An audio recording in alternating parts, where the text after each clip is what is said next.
Біз бүгін қойдың етінен қуырдақ жасаймыз. Бірінші қарынды турап аламыз. Міне қарнымызды кесіп алдық. Енді пісіруге қоямыз қазанға. Енді жүрегін тураймыз. Енді өкпені тураймыз. Енді бүйректі тураймыз. Сыртындағы қабын алып тастаймыз. Енді бауырын тураймыз. Енді майын тураймыз. Қарнымыз қуырылып жатыр. Енді майды салып турамыз тағы да. Енді қуырдақтың еттерін саламыз.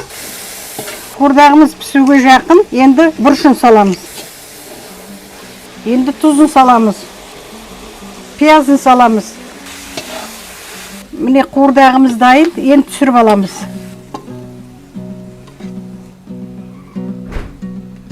Ал мінекей қуырдағымыз пісті. Дәмін көрейік, қалай пісті екен.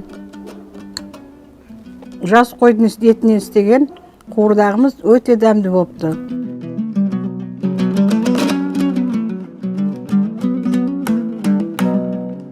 Мінекей қуырдағымыз дайын. Осылай қуырдақ жасаңыздар, ас болсын.